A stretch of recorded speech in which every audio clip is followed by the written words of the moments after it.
They took something that was bipartisan and they made it partisan. And they did that on purpose because they wanted to be able to go forward in the campaign season this year with the narrative of look at Republicans voting against the increase for straw purchases after this Burnsville tragedy, right? And they also wanted to showcase their own member who's from the Burnsville area. This is all extraordinarily obvious. Like it's uncontrovertible, right? Like it's very, very obvious what they were doing.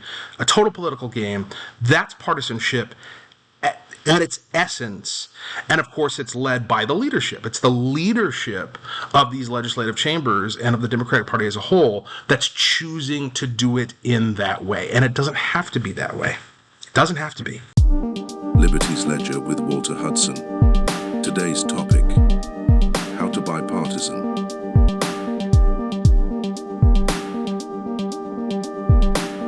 Today, I want to talk about bipartisanship. This fascinating concept, this magical word that seems to always be on the tip of the tongues of folks, both during legislative sessions and during campaign season. This desire, this goal to have bipartisanship, compromise, working together across the aisle. Now, there's nothing inherently wrong with that, but it is not a value for its own sake, right? It very much matters what it is that you're doing with your bipartisanship. That's what matters. What are you doing? And is that thing good or bad? Is that thing right or wrong? If it's right and you can do it in a bipartisan fashion, fantastic. If it's wrong, then I don't care whether it's bipartisan or not. It should be opposed. It should be defeated. That's my take on it. I'm open to and have been bipartisan. I've signed my name onto Democrat-authored bills. I've helped bills get passed in the House. I've helped bills get passed with unanimous support off the House floor from both parties because we had bipartisan dialogue and bipartisan consideration. I don't have a problem with bipartisanship as such, but it very much matters what it is that we're trying to accomplish. Is it right or is it wrong? Is it good or is it bad? So it's within that framework that I want to take us through. There was a piece that was put out by TPT Almanac, a local public television show here in the Twin Cities, that featured Shannon Watson from Majority in the Middle, which is an organization that tries to foster bipartisanship and examine bipartisanship. And that organization put out a report on the topic of bipartisanship recently. And this segment is talking about that report, its findings, and the concept of bipartisanship generally, and what Majority in the Middle observed during the course of the past 2 years of this term, this biennium. And so let's go along and let's take a look at it. And I'm going to offer my perspective, pause it as we go. From the inside, as a member of the Minnesota House of Representatives in the minority under a trifecta, what does bipartisanship look like?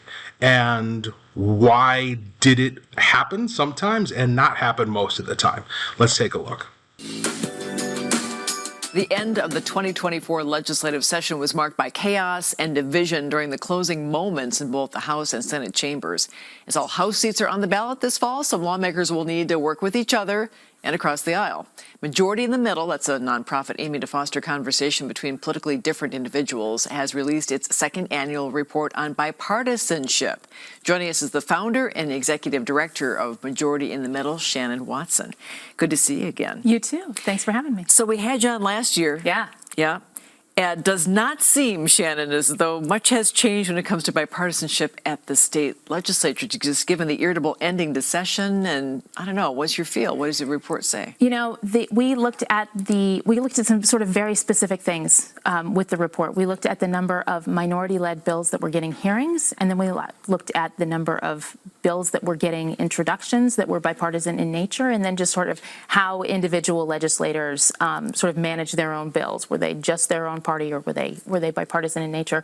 And what we found was, if you look at really top line sort of overall results, the number of bipartisan bills introduced in 24 compared to 23, it fell a little bit.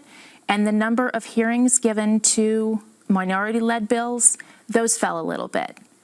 But The thing that was good was it looked like a lot of individual legislators were having more bipartisanship, and then there were a lot of committee chairs who seemed to be making an effort. So, like, even if you went from one bill to two bills, like, that's an improvement, and that shows that people were trying.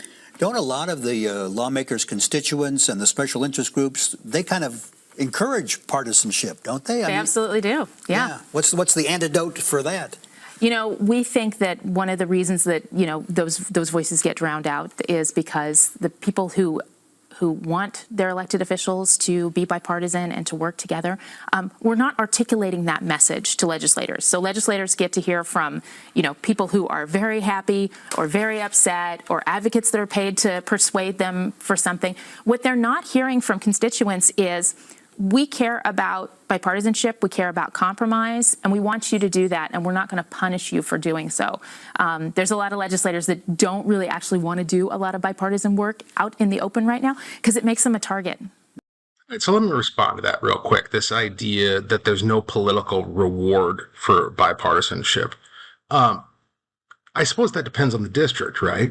So if you're in a heavily lopsided partisan district such as the one that I represent, then yeah, there's not a whole lot of incentive politically for you to work across the aisle or compromise. If, however, you're in a swing district where the independent voters are the ones who are deciding ultimately who's going to prevail in a given electoral contest, then there may in fact be more incentive to do more bipartisan work. And I think we see that play out in terms of the legislative behavior of different representatives. But what I think is the larger point to make here is that our concern properly ought to be, and this is what, I keep coming back to this concept of character, that character matters, and character is what should be the fountainhead of our legislative work and our public service. And listen, I understand this sounds Pollyannish, I understand this sounds naive, but it is nonetheless true. Our focus properly ought to be on what is the best policy for the people of the state of Minnesota as a whole. Our constituents in our district, absolutely. But in reality, like, the laws that we pass from a legislative perspective affect every Minnesotan, all nearly 6 million people who live in this state. And so we ought to be looking at what is the best policy that actually facilitates people thriving, living, surviving, building, aspiring, achieving, actualizing. Like, that should be what our objective is. And if that's your focus, if that's a part of your character, then you will be motivated to work across the aisle when that objective is actually being pursued by the other side. And there have been examples of that have happened over the past 2 years. Not many, but a couple. And so this idea that, there's no political reward. Well, look, if you think of political reward in terms of just whether or not your next election is going to be affected, then yeah, she's got a point. Absolutely. No doubt about that. But if you actually care about the world in which you live, if you actually care about the effect of policy on people's lives, which is often the reason that people cite for why I'm running, right? I care about the world in which I live. I care about my community. And I don't think people are lying when they say that. I think they actually do. If that is what's motivating you, then you should be willing to work with people on the other side of the aisle towards that end when it is being served. The problem is it hasn't often been served, certainly in the last 2 years. The report said you're recommending sufficient time for discussion and amendments. Is that not happening? We seem to have an inverse relationship between the amount of time spent in committee and the amount of time spent on the floor. It seems like if the committees that spend a lot of time going through amendments, going through all the bills, giving a lot of different bills hearings, like Senate Transportation is a good example of this, they spent an enormous amount of time in committee this year. And then when it came time to pass their omnibus bill on the floor, I think it took 20 minutes and it passed 65-0. And everybody was happy with that bill. The House Public Safety Policy Omnibus bill, It passed the House 129-0. When was the last time we had, unanimous bipartisan support for public safety policy? But because people worked together and they were very intentional about that, then they didn't have to have a bunch of amendments on the floor, or a bunch of people standing up giving speeches. The speeches were, hey, look how great this is. How about time limits for, particularly on the House floor, speeches? Yeah, that goes with one of our recommendations to hear more standalone bills. And one of the arguments for omnibus bills is that it's just about managing the amount of bills. And, if you lump a bunch of them together, then it doesn't take as much time to get them all through the floor. So we think if you do have limits on the amount of time that you can take per bill, then you have more opportunity to do more standalone bills. And the standalone bills are generally the ones that get a lot of bipartisan support. I can't emphasize that point enough, and this is a point that I myself have made, is that this logic that's utilized, and by the way, I don't buy into it. Like, I don't believe that this logic is actually offered in good faith, that the reason why we do omnibus bills is to save time. Absolute BS. There's no legitimacy to that claim or that idea whatsoever. The larger and more complicated the omnibus bill, the longer we're going to be talking about on the House floor for exactly the reasons that Shannon Watson outlines. You are the actual purpose, the true purpose of these omnibus bills is to hijack, to appropriate support for good legislation and drag along stinkers with it. It's about the sausage, right? When Shannon talks about bills that have broad bipartisan support, that is often the case. When you break down these omnibus bills into their constituent bill introductions, and I'm not saying that you have unanimous support for every single constituent piece, but you would often find, if you actually broke it down, that there is bipartisan support for different parts of the omnibus bill. The problem is you wrap in 4 or 5 bills that are absolute stinkers, that are deeply partisan, deeply controversial, and frankly bad policy, and you put that into an omnibus. And part of the reason why they play that game is not just to drag the bad bills across the finish line and enact them into law. It's also for political purposes for the campaign, right? So that they can go around. So, for instance, you put a stinker piece of legislation in an omnibus bill, and then you have 4 or 5 things that are actually good, that have bipartisan support. And then as a Republican, I have to vote against that bill because you have this stinker of horrible policy that should not become law. Then the Democrats get to go and characterize my no vote as a vote against these 4 or 5 other things that I actually would have voted for if they were standalone bills. An example of this that we saw was Peggy Scott. This is an astounding example of what I'm talking about.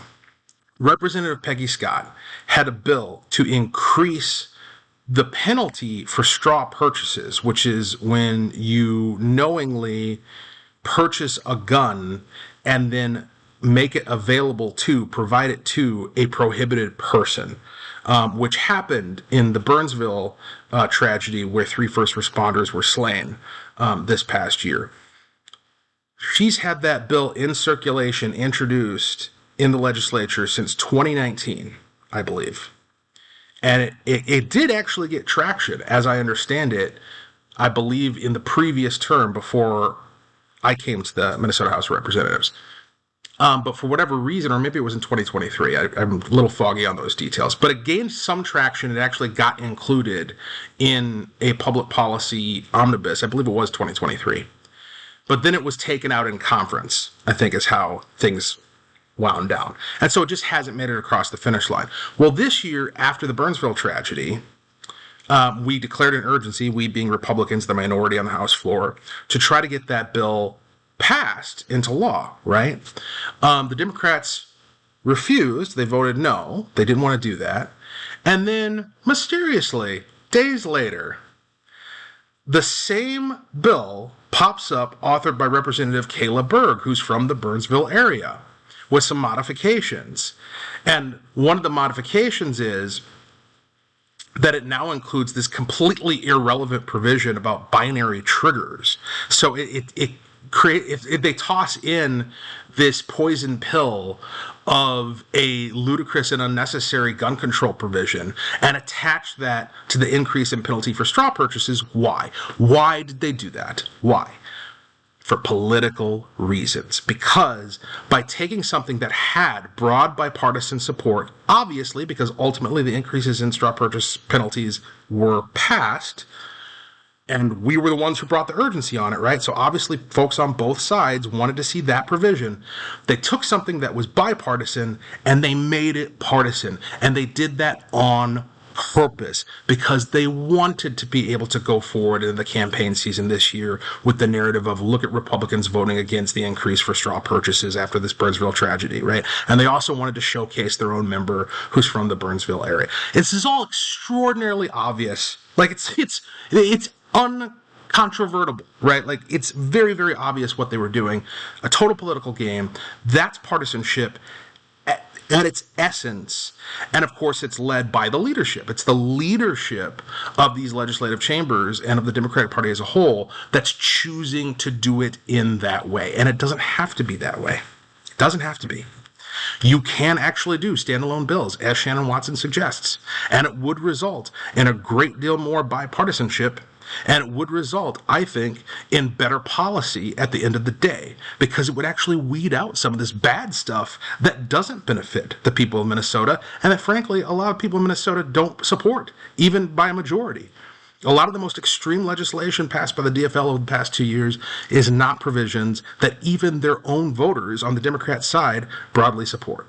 I mentioned the chaotic ending to session. Yeah. What does that bode then as we look into 2025? Yeah. Of course, there's an election, so who knows? There is an election. Yeah, both chambers, the majority is going to be decided in November, and that's a unique situation for this year. Usually, it's just the House.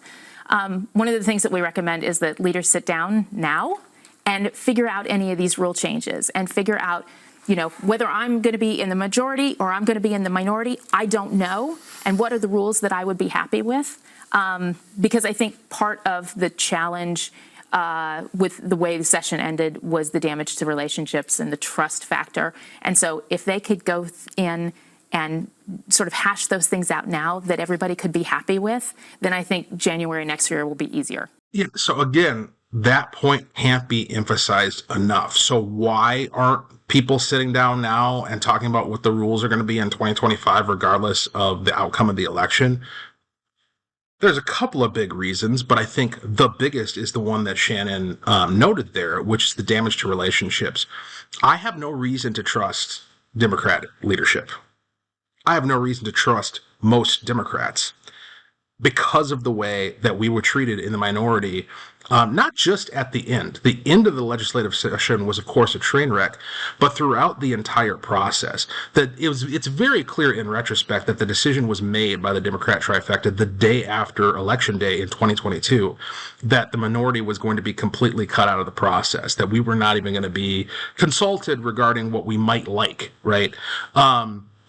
And look, that's their prerogative, right? They won, they get to do what they want, but there are consequences to just doing what you want with your power, with no regard for the minority whatsoever and no respect for the 43,000 people of peace in Minnesota who we each represent. When you make that choice, which they did, there are consequences. And one of the consequences is we're not going to be particularly interested in talking to you about what rules you may like if you find yourself in the minority, right?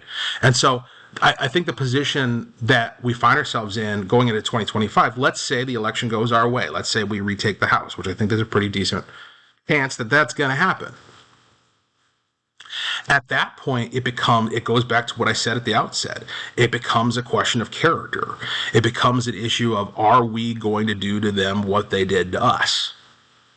And there is a conventional argument that says you damn well better and you ought to, and you should flex your power the same way that they did, and it's been done before, and go back to 2018 and look at what the Republicans did under Dowd at the end of session, and that's just the way the process works, and yada, yada, yada. Well, I don't agree with that. I think we ought to lead by example. I think we ought to have rules that actually foster real deliberative process, real legislative work, and the best possible policy for the people of Minnesota. And so I don't think I stand alone in this, although I can't speak for any other member of my caucus. I believe that that sentiment would find broad support, that we should have. In fact, I know on at least one point, the point of having single subject bills and not relying so much on omnibuses, that is something that I can say for a fact had broad support within the Republican caucus throughout the election season of 2022, and looking ahead to what at the time was anticipated as a red wave, right? There was very serious discussion about changing the way that the legislative process works. All of that died on election night of 2022 when the Democrats got their trifecta and decided that they were going to engage in the process in the most partisan, disrespectful, and reckless manner possible, which is why we saw what we saw. I mean, so we didn't have a bonding bill, right? We didn't do anything on sports gambling. With both of those bills, Democrats needed Republican votes in order to get them across the finish line. They could have gotten them. They could have. If they had engaged in the process in good faith, I'm telling you, there was no effort made. None. I'll amend that. I was privy to one effort that was made by the Democrats to pass a bonding bill. It was literally in the final moments of the last day, because my seat is right across the aisle from Leader Dameth's seat. I overheard Speaker Hortman walk over to her and say, "Hey, you guys want to do anything on bonding?" like the last, it was like the last hour of the legislative session. So technically, yes, they reached out, but it wasn't in a serious manner, right? Like, there wasn't the type of engagement that you would expect if you actually want to have a good faith, respectful deliberation about whether or not we should do this and what it should look like. That was not part of the conversation. And the reason it wasn't is because they were more focused on their extreme partisan agenda, right? The ERA, considering gun control bills. In the final days, the final hours of a legislative session, when you have things like bonding that are of imminent importance to the people of Minnesota, that's what they chose to focus on. They're in control of the calendar. They get to decide what we talk about. And it wasn't just what we talked about, but the manner in which we considered it and the manner in which they engaged with us that set up this process where the relationships broke down, obviously, in the end. And when you're willing to sacrifice relationships, then you sacrifice any possibility of doing anything that requires bipartisan support, such as bonding or a sports betting bill. And so that's the reality of what happened in St. Paul in 2024 and 2023. And so, I wanted to do this because there's this idea out there. Clearly, I am extraordinarily conservative, right? I come from a deep red district, and I think it's fair to assume that most people would characterize the perspective that I come from as a partisan perspective.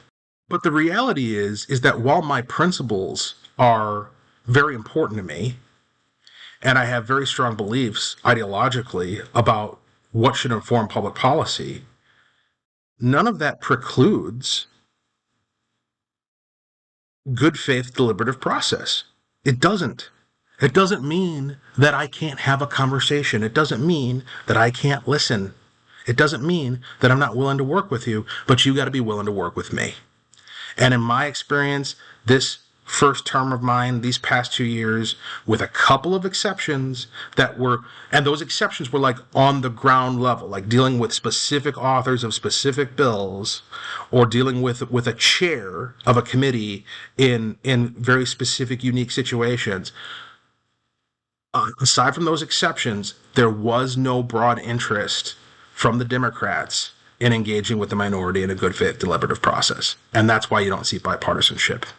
It's not because of the lobbyists and the political rhetoric and the 24-hour news cycle and all these things. It's not because of that. It's because of leadership.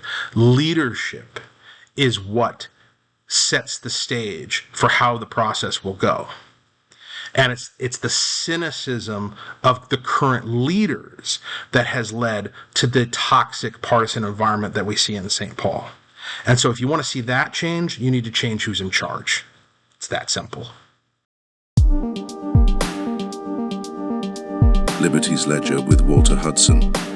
Like, share, and subscribe to show your support. Follow Walter on X at Walter Hudson. Visit hudsonformn.com.